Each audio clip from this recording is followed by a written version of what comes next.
재밌어야 되는데 너무 어려운가? 안 어려워. 저는 시간의 물리학이라는 책을 읽었어. 예. 아빠 들어. 이 책. 나는 딱 시간 여행에 대해서 이제 흥미를 가지고 있어서 딱 책을 하나 읽었고, 이게 SF적인 상상력 그런 데서 나온 내용들을 가지고 이거를 좀 과학적으로 풀어내는 책이라 이 책도 사실 별로 어려운 책은 아니야. 그래서 실제 현실에서 물리적인 시간 여행의 가능성에 대해서 조금씩 설명해 나가. 이게 순서대로. 아까 언니도 얘기했는데 이게 중력이라는 중력에 대해서 처음에 얘기하는데, 중력은 지구처럼 거대한 질량을 가진 물체에 의해서 생겨난 시공간의 휘어짐이야. 이론상 모든 물체는 시공간을 왜곡해. 모든 물체가. 근데 우리처럼 좀 작은 것들은 그 일상적인 물체가 시공간에 미치는 영향에 대해서는 이게 우리가 느낄 수 없는 거지. 굉장히 미미해서. 이 중력이 시공간을 왜곡하는 것의 비유는 이런 트램펄린이 평평하게 펼쳐져 있는 것에 비유해서 생각할 수 있어. 이 트램폴린은 특수 상대성 이론을 따라서 행동하는 평평한 시공간이야. 여기에 작은 구슬을 굴리면 구슬 그냥 똑바로 굴러갈 거 아니야. 근데 뭐 볼링 같은 큰 거를 여기에 딱 놓고 작은 물체를 굴리면은 얘가 막 이런 식으로 휘는 그런 게 이제 시공간을 휘는 원리랑 비슷해. 이게 그렇다. 그러니까 여기까지 하고 그렇게 보이는 거니까 유의할 점은 이런 움푹 파인 부분에 공간만 있는 게 아니라 시간도 존재한다는 거지. 그러니까 거대한 질량을 가진 물체 근처에는 시간도 왜곡이 일어나는 거야. 이게 이제 시간 여행의 가능성에 대해서 얘기를 하는 거지. 왜곡이 되니까. 상대성 이론 얘기해가지고 잠깐만. 그냥 또 해도 돼. 왜냐면 잘 모르기 때문에. 그지 않아? 그냥 할까? 상대성 이론은 우주선과 같은 물체들이 서로에 대해서 상대적으로 움직일 때 임의의 우주 시계와 길이를 알려주는 자의 상대적인 거동을 알려주는 거야. 관측자에 대해서 상대 운동 중인 우주선 내부에서는 시간이 천천히 흘러. 우주인은 시간이 천천히 흐르고 우주선의 길이는 이동 방향을 향해서 수축해. 우주선이 빨라질수록 시간은 점점 더 느리게 흘러. 근데 이제 광속이라는 제한속도 내에서 상대성 이론이 이루어져. 왜냐면 광속에 도달할 경우 시간의 흐름이 멎어. 그러니까 광속이 제한속도야. 우주선의 속도가 광속의 절반에 도달하면 시간이 13% 느려지고 광속의 99%에 도달하면 86%가 느려져. 99%의 속도에 도달하면 지구에서 1년이 흐르더라도 우주선에는 한 달 남짓의 시간이 흘러. 그러니까 이런 시간 팽창 효과가 오늘날 이제 SF 영화나 소설에서 되게 흔히 쓰이지. 그게 과학적으로 증명이 된 얘기야? 그게? Yes, 이게 그게 상대성 이론이라는 거야? 예, 이게 현실에 적용되고 있어. 예시가 있어. 내비게이션이나 핸드폰 위치 추적기. 이게 내비나 폰이 우리 위치 알려주잖아, 위성들이. 근데 위성은 되게 지표면에 비해서 되게 빠르게 움직이고 있단 말이야. 그러니까 이런 시간 팽창 효과를 계산에 넣지 않으면 오차가 생겨. 이거를 이런 상대성 이론을 계산을 해서 내비게이션이나 GPS가 우리 시간을 알려주는 거지. 그러니까 실제로 시공간이 유연하고 이건 SF적인 상상력이 아니야. 실제로 유연해. 그리고 한 가지 또 이제 시간 여행의 가능성. 극미 세계에서의 시간 역전 현상. 극미 세계에서는 시간이 거꾸로 흐를 수 있어. 이게 무슨 소리냐면 시간은 원자나 소리자처럼 미시적인 관점에서는 과거나 미래의 구분이 없대.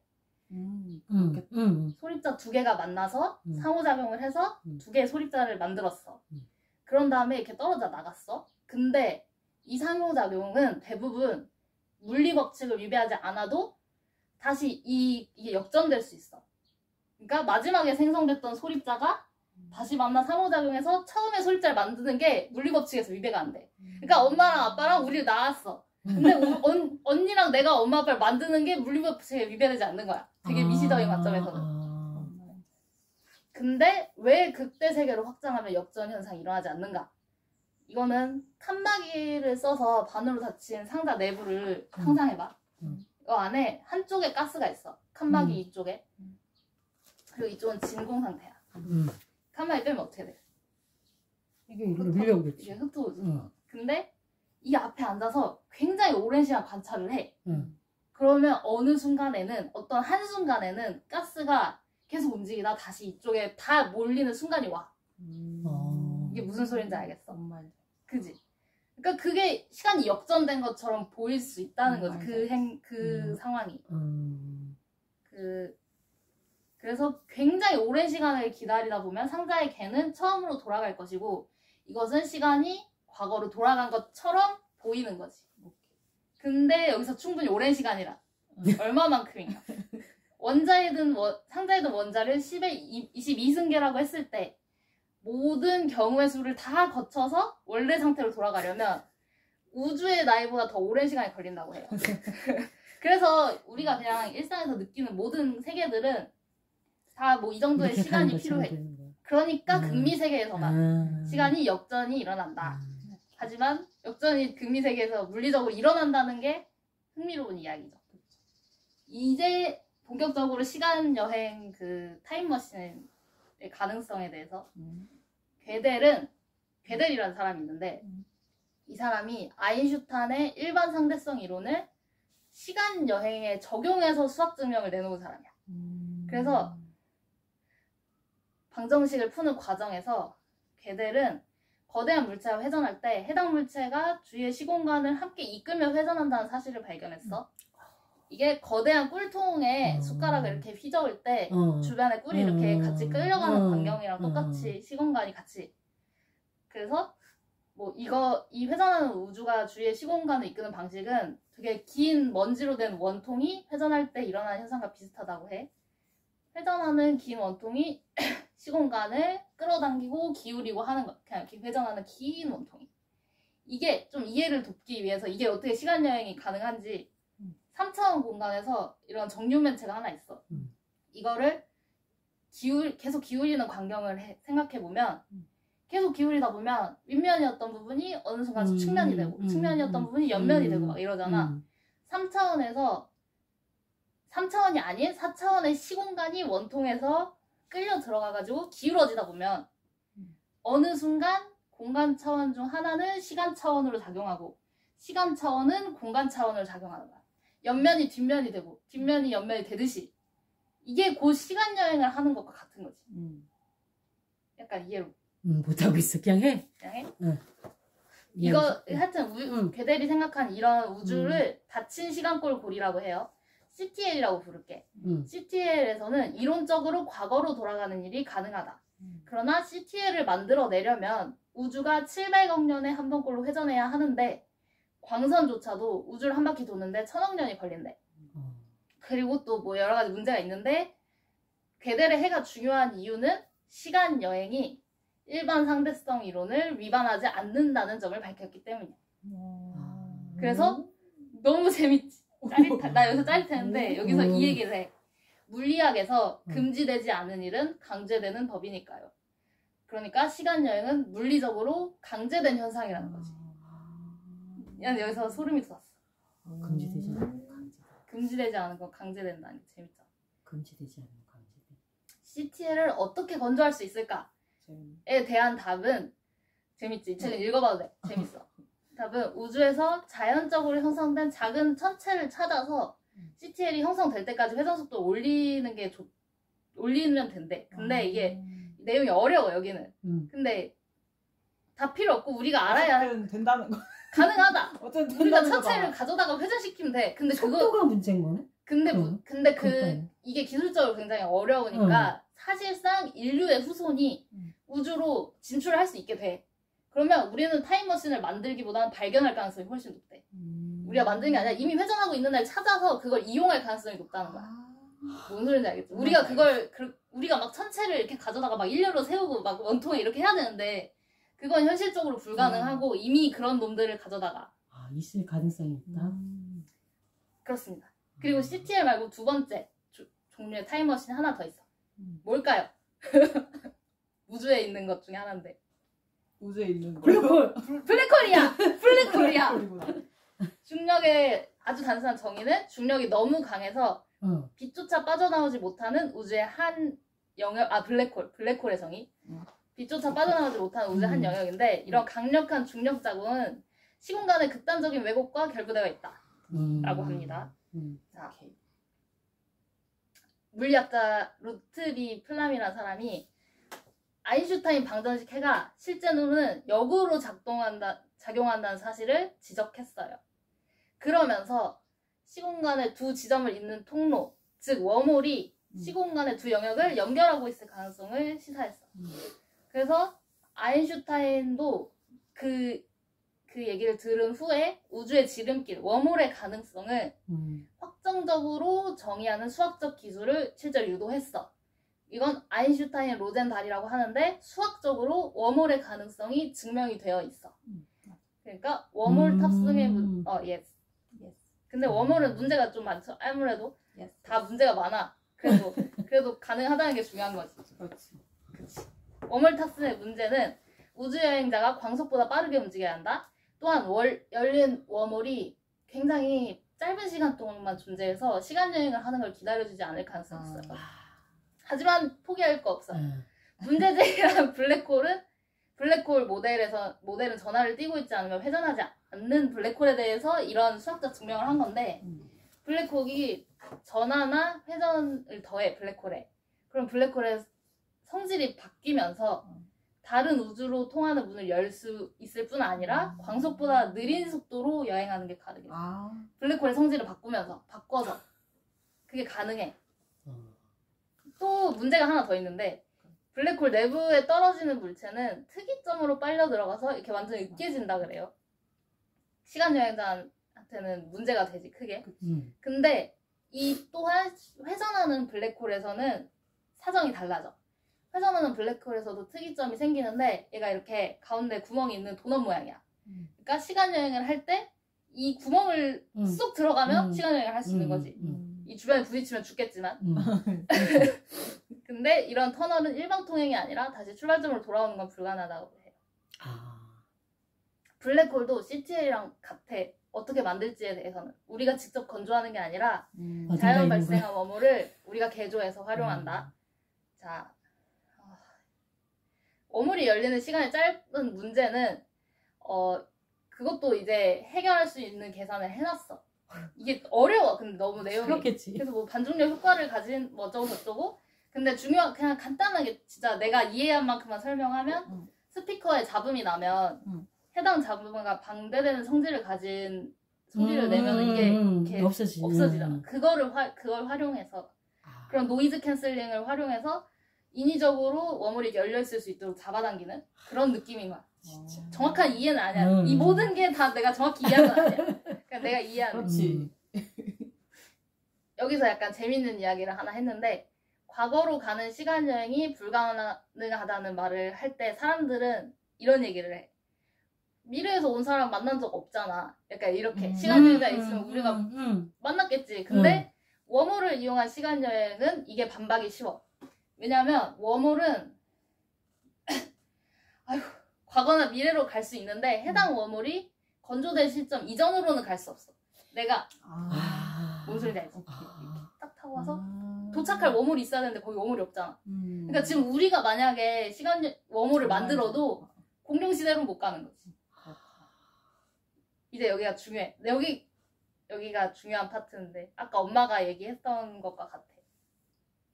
이게 나한테 중요한 거야. 내가 시간 여행에 관심을 갖게 된 이유가 바로 앞으로 존재할 모든 것은 실제로 존재한다는 그런 아이디어. 엄마가 아까 얘기했던 우리는 과거가 결정되어 있다고 생각을 하는데 마찬가지로 미래 또한 다 결정되었다. 4차원 이게 한 철학자가 비유를 했어. 4차원 시공간은 견고하고 변화하지 않는 블록을 형성하고 있다. 인간은 시간의 강을 따라 움직이는 배에 탄 승객이다. 강변에는 집이 쭉 이어져 있고 주택에는 숫자가 적혀있어. 19, 20호, 21호. 이런 식으로 우리는 시간의 강을 따라서 미래를 향해 나아가. 불변의 과거와 미래의 블록들은 이미 다 이렇게 서 있어. 뒤로 뻗어 있어. 중요한 거는 이게 철학적 아이디어로 끝이 난 게 아니라는 거지. 민코프스키가 이런 철학적인 몽상에 수학적 발판을 제시했어. 이 사람은 공간과 시간의 결합에 대한 세계선이라는 개념을 언급했는데 이게 X, Y, Z가 우리가 사는 3차원 세계잖아. 그래서 T값을 더해서 4개의 수치로 4차원 세계를 얘기한 거야. 그래서 이 사람은 다음과 같이 결론을 낸 게 물리 법칙은 이런 세계선들 사이의 관계로 표현될 때 가장 완벽하게 성립한다. 이 예측이 옳다는 사실은 실제로 뭐 그렇게 복잡한 과정을 통해서 입증이 되었어. 그러니까 4차원 세계가 맞다 이거지 우리가. 우리가 있는 3차원이 시간 3차원이 진짜 천천히. 흥분했어 지금. 흥분했어 지금. 완전 흥분해갖고 천천히. 아주. 유레카야지 지금. 그러니까 시간이 4차원에 대해서 움직이는 그게 어려워. 글을 이상하게 써놨어 갑자기.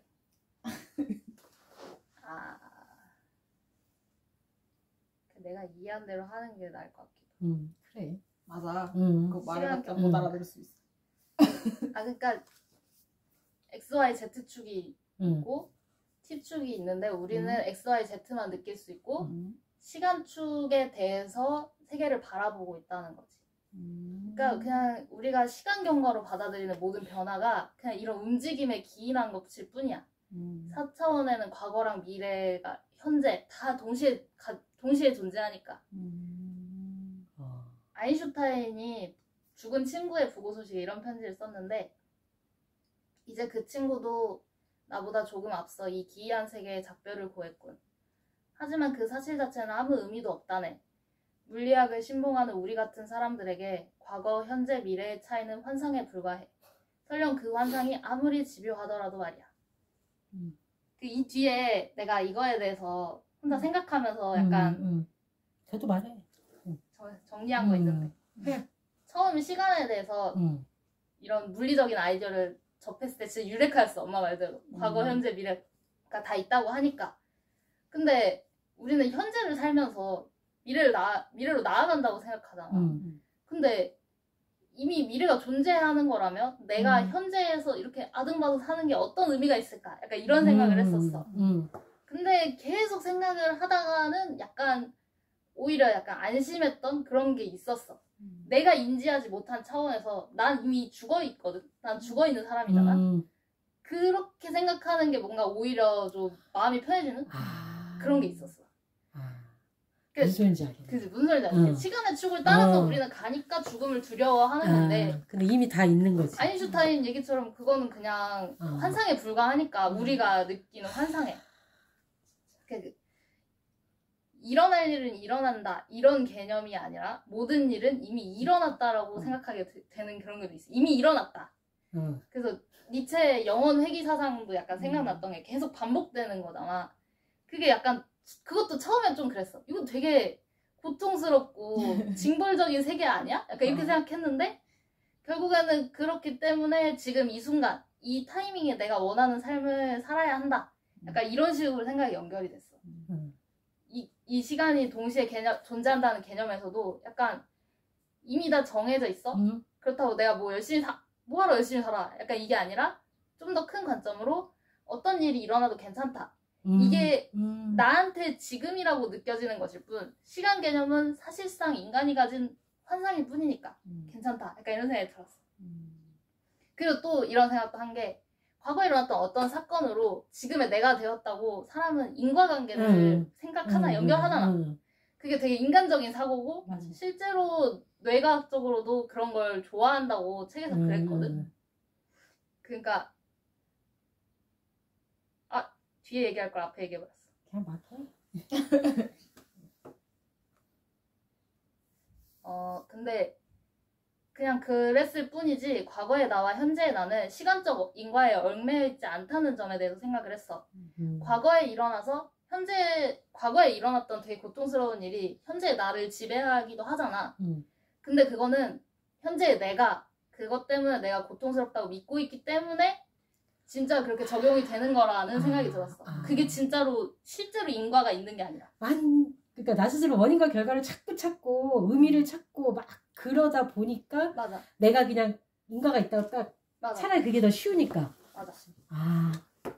약간 재밌는 아이디어가 살짝 생각이 든 게 2차원인 사진을 이렇게 연결해서 붙이면 그거 재생하면 3차원 동영상처럼 보이잖아. 보이기는. 그러니까 우리가 사는 방식도 약간 이거랑 비슷하다라는 생각이 들었어. 4차원을 이어붙여서 3차원을 이어붙여서 4차원의 약간 그림자만 보고 있는 그런 느낌? 그래서 3차원의 세상을 이렇게 시간 차원을 연결해서 경험하고 있는 거지. 근데 이게 그렇게 사진을 연결해도 동영상처럼 보일 뿐 진짜 동영상 아니잖아. 이렇게 뚝뚝 끊기잖아. 그래서 뭔가 우리가 얼마나 세상을 축약되고 왜곡된 상태를 보고 있나 약간 이런 생각이 들었어. 그래도 직관적으로 나는 A가 일어났으니까 B가 일어난 거 아니야? 라는 생각이 들었거든. 근데 여기에서 계속 생각을 해보니까 예를 들어서 차에 치여 죽어있는 사람을 보고 아니 도로에 누워있는 사람을 보고 우리는 차에 치여서 죽었다고 생각을 하는데 이게 만약에 그 사건을 동영상과 사진으로 동시에 찍었다고 쳤을 때 동영상에 있는 정보값과 사진에 있는 정보값은 전혀 다르잖아. 근데 사진을 연결해서 이어붙인 거는 그 사이사이에 뭐 어떤 사람이 그 사람을 죽여서 거기다 갖다 놨는데 뭐 그걸 숨겼어. 그런 정보가 숨어져 있을 수 있잖아. 되게 중요한 정보인데도 불구하고 약간 이게 4차원을 3차원으로 단순화하는 과정에서도 일어난다. 약간 이런 생각이 들었어. 쭉 찍은 것과 그런 생각이 들었어. 근데 우리는 3차원에 사는 3차원 인간들이니까 약간 거기 다 하기 너무 빡센데? 그냥 넘어가고 그냥 마지막은 다중우주 시간 패러독스에 대해서 하는 건데 시간 패러독스의 오류는 언니가 아까 얘기했던 슈레딩거의 고양이 얘기 양자역학을 통해서 설명해. 이게 처음에 박스 대충 알지 나. 그 정도로 생각을 했는데 실제로는 그 고양이에 있는 박스 안에 개가 중첩되어 있다고 얘기해. 맞아. 그래서 고양이가 죽어있는 것과 살아있는 것이 동시에 존재하는데 뭔지 몰라 나 슈레딩거. 설명해줄게 그러면. 그 박스 안에 고양이를 넣어두고 이 개가 붕괴하거나 그대로 있거나 확률을 50대 50으로 조정할 수 있다고 관찰했을 때 박스를 열기 전에는 우리가 이 고양이가 살아있는지 죽어있는지 알 수 없다는 거야. 이게 슈레딩거의 고양이 얘기인데 여기 책에서는 좀 더 나아가 설명한 게 이게 개가 겹쳐져 있고 실험 직후에 그러니까 박스를 연 후에 고양이가 살아있는 우주와 죽어있는 우주가 분화된다. 멀티버스. 다세계 아까 이론 언니가 얘기한 거. 우리가 상자 뚜껑을 열었을 때 우리가 무언가를 붕괴시킨 게 아니라 그냥 우리가 어느 쪽 우주에 있는지 우리가 확인한 것 뿐이래. 그거다. 에브리띵 뭐 그거. 그래 에브리띵 에브리웨어 포레버스. 그래. 그거야. 슈레딩거식. 그냥 선택한 게 아니라 그냥 거기에 있는 거야. 이쪽에 속해져 있는 거야. 우린 이쪽 우주에 이쪽 우주에 있는 거야. 이 멀티버스가 의미하는 거는 우리가 과거로 돌아가 무언가를 바꿈으로써 현재를 바꾸려는 시도는 아무런 의미가 없다. 그러네. 맞아. 그렇다면 그러네. 난 여기 그냥 속해 있는 건데. Yes.